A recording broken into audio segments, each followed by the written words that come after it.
Alors, en fait, pour faire des hologrammes, en fait, c'est pas compliqué. Il suffit juste d'avoir un tout petit peu de matériel. Alors voilà un petit aperçu du matériel que j'utilise pour faire des hologrammes.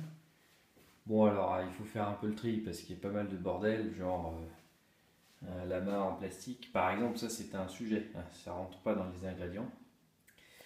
Euh, alors en fait, la première chose qu'il vous faut, c'est ça, des plaques holographiques.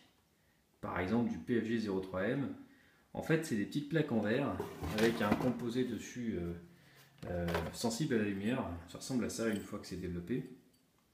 Donc c'est recouvert d'une espèce de gélatine avec des nanoparticules d'argent et autres joyeusetés, notamment des colorants pour que ce soit sensible à une certaine longueur d'onde, par exemple le rouge, ce qui est mon cas.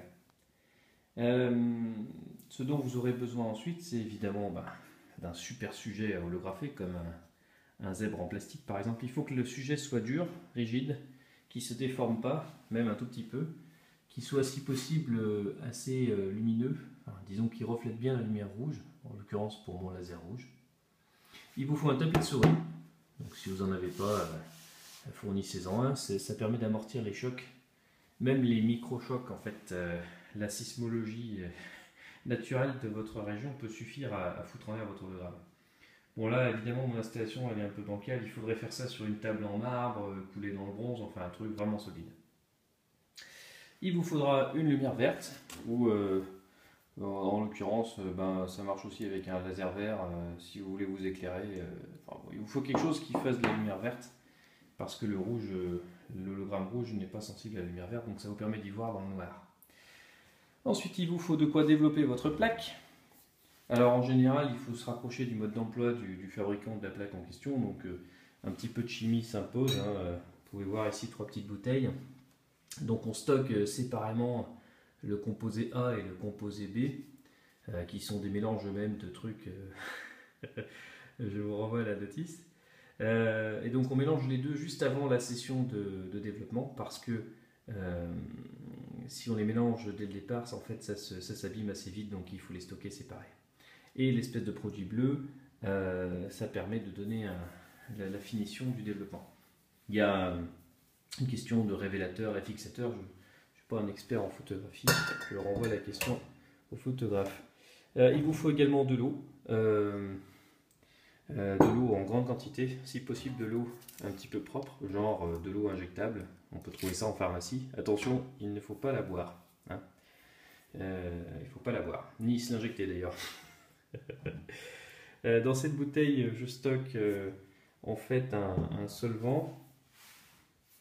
Et dans celle-là, je crois, enfin vérifier, j'ai quelque part normalement un espèce de liquide vaisselle qui me permet en fait de faire sécher les plaques sans avoir des traces dégueulasses de gouttes qui coulent. Il vous faudra également un verre rempli de sel avec une pince à linge, n'est-ce pas? Donc ça c'est un système anti-vibration pour tenir un laser. Voilà. Et donc ça c'est mon laser rouge, donc c'est-à-dire une diode laser de pointeur laser, hein, un petit fil et 2 petites piles, voilà, hein, pour garantir un éclairage pendant toute la durée de la session. Ensuite il vous faut des bacs plastoc pleins, 3 au minimum, 4 ou 5 recommandés. Donc il y a un bac dans lequel on va mettre le premier produit pour le développement, un bac pour le rinçage, donc avec de l'eau bien propre, un autre bac pour continuer le développement, idéalement encore un bac différent du premier pour le rinçage, voilà, et un dernier bac dans lequel vous allez mettre votre liquide vaisselle ou liquide vaisselle super concentré, en l'occurrence c'est ce que j'utilise pour juste avant le séchage. Donc la mise en place de la scène, je vais faire une petite ellipse temporelle, le temps de poser tout ça. Nous revoilà, donc le temps de faire un petit peu de noir dans la pièce, hein, avec un volet qui va bien. Le temps de mettre en place le laser avec le super système de stabilisation, n'est-ce pas? Donc c'est une diode laser alimentée par des piles. J'éclaire donc ma scène avec le laser, donc en l'occurrence le zèbre. donc je m'assure que le zèbre entier soit éclairé. Il n'est pas inutile de dévisser du laser la lentille convergente, justement pour avoir un faisceau un peu plus large. Parce qu'un laser, normalement, hein, c'est tout droit, c'est juste un point. Et donc juste un point, avec ça, on n'éclaire pas un objet de manière intelligente. Donc il faut enlever la pupille, le bout du machin qui fait converger le faisceau, quoi. Donc, je vous le disais tout à l'heure, il faut s'équiper également d'une lumière verte. C'est plus pratique qu'un laser vert pour s'éclairer. Hein, il suffit d'éteindre la lumière pour s'en convaincre. Voilà, donc ça donne tout de suite une petite ambiance très laboratoire d'optique. Donc on peut voir que toute la scène est éclairée. Donc là, je vais prendre une plaque qui n'est pas neuve, hein, pour vous montrer. Donc vous voyez, je la positionne comme ça va donner ensuite. Voilà. Donc le principe de l'holographie, c'est que on va d'une manière assez simple, on va obturer le laser avec un objet un peu noir, en l'occurrence ici une pochette de CD. Pendant ce temps, derrière, ça se voit pas trop parce que du coup c'est dans le noir, mais pendant ce temps, on va mettre la plaque photosensible sur l'objet. Ensuite, notre truc noir, on va tout simplement le relever très doucement pour ne pas induire des vibrations sur la table. Donc je soulève un tout petit peu de la table et puis je le soulève complètement. J'attends une dizaine de secondes. Puis en fait, je réobture mon laser. Et puis j'attrape ma petite plaque en verre et je vais la faire passer en fait dans les bains, les différents bains de produits pour la développer. Voilà. Donc le principe, hein, c'est un petit peu comme en photo.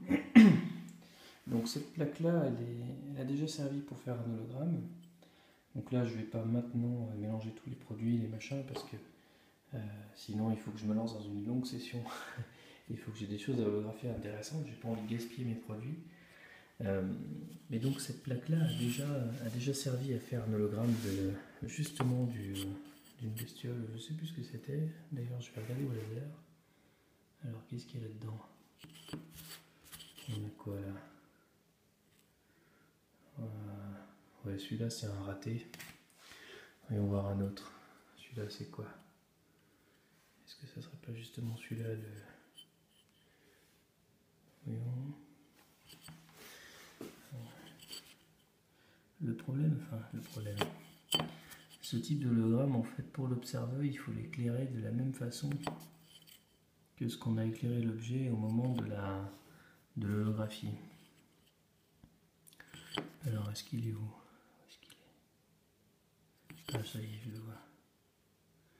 Alors, je sais pas si ça se voit bien, mais en fait, je vais me mettre dans le noir.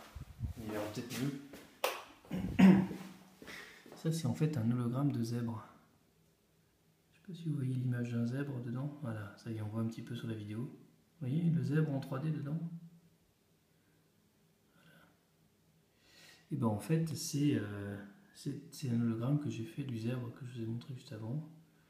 Bon, la vidéo, elle a fait un peu pitié, on ne se rend pas bien compte, mais... donc c'est bien un zèbre, hein, qu'on voit à travers la vitre. Évidemment, hein, en full parallaxe, donc si je tourne la vitre, l'angle change. Hein, je peux voir son épaule, sa patte. Voilà. Donc faire des hologrammes chez soi, c'est tout à fait possible. Il suffit juste de s'équiper un tout petit peu. Donc les plaques, c'est ça qui coûte le plus cher. Les produits, les différents produits, bon bah c'est du produit révélateur, fixateur de photos, hein. Donc ça on peut se trouver ça dans n'importe quel magasin de produits photos. Mais en général, là où vous achetez vos plaques, vous avez la recette des produits pour les développer. Alors les différents produits pour développer, ils ne sont pas forcément disponibles partout. J'ai dû en importer quelques-uns des États-Unis ou de Russie, selon les produits, mais bon, le truc clairement c'est du standard, hein. Genre, je sais pas ce que c'est ça. Sodium, carbonate, machin chouette, enfin des produits, j'ai pris ce qu'il y avait sur la recette, hein. genre du méthol, l'acide ascorbique, ça par exemple, on trouve même dans la bouffe. Hein. Voilà. Bon alors, faut pas se tromper dans les mélanges, sinon ça donne des trucs bizarres, genre cette espèce de gelée verdâtre, que si je la secoue, elle devient bleue. Alors c'est très rigolo, mais ça sert à rien, c'est un fail comme on dit. Et évidemment de la soude caustique, ça il faut pas en bouffer, mais en fait il y en a dans la recette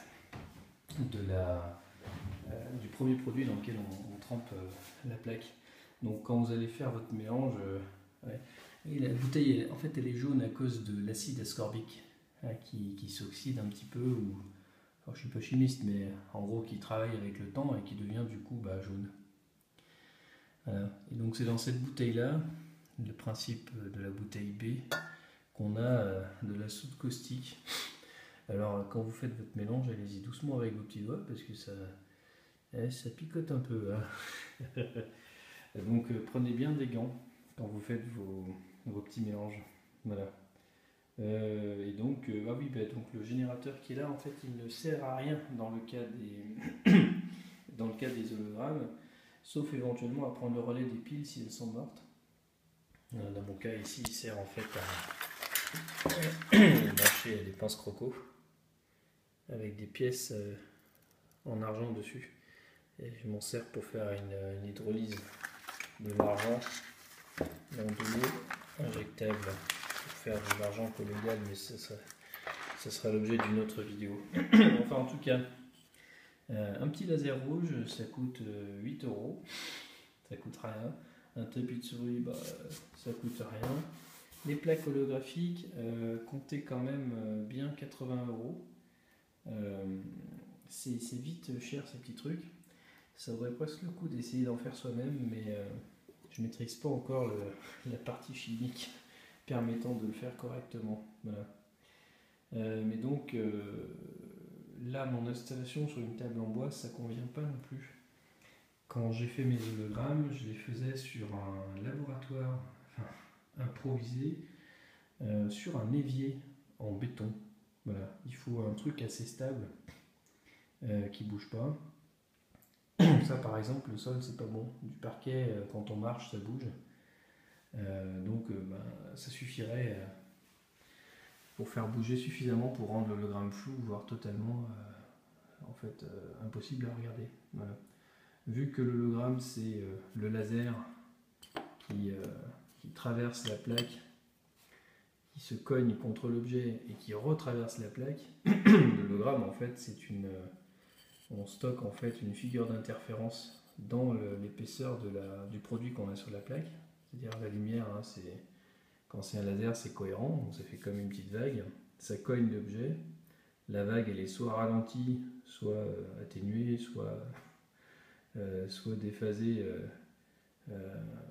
autrement. Et quand la lumière en fait revient à travers la plaque, les vagues en fait soit s'additionnent, soit s'annulent, soit se soustraient les unes aux autres, et ça fait donc qu'à la fin sur notre plaque, quand c'est développé, on a des toutes petites bosses, voilà, là où le laser a grignoté, et en fait ça a l'effet d'un espèce de miroir déformant à l'échelle, à une très petite échelle, ce qui fait qu'ensuite quand on l'éclaire à nouveau avec un laser, la lumière rebondit sur ce miroir déformant et nous donne l'illusion d'un objet. Voilà. Bon, après il y a toute une littérature scientifique très intéressante avec des tas de formules très savantes pour briller en société, mais je vous assure qu'il n'y a pas besoin de les comprendre pour pouvoir faire des hologrammes. Voilà, il suffit juste d'un peu de patience, de rater quelques plaques au début évidemment. Les premières elles sont toutes foirées et ça peut être pour des questions aussi bêtes que le fait de respirer un peu trop fort à côté. Voilà, le simple mouvement d'air suffit à foirer un hologramme. Le fait de se déplacer ou le fait de lever l'obturateur, en l'occurrence une pochette à CD, de manière un peu trop rapide si on tape le laser par exemple. Il faut également penser à laisser chauffer le laser un petit peu, même si on pratique un laser électronique, il est assez stable rapidement. on fait plutôt chauffer si vous avez un laser hélium néon, c'est les tubes à gaz. Hein. Voilà. Bon, bah, j'espère que cette petite vidéo vous aura pas trop terrorisé. Elle n'a pas la prétention de vous apprendre à faire des hologrammes, mais simplement de lever un petit peu le voile du mystère sur comment ça marche et surtout vous montrer qu'on peut faire ça dans sa cave. Voilà. Sur ce, à bientôt.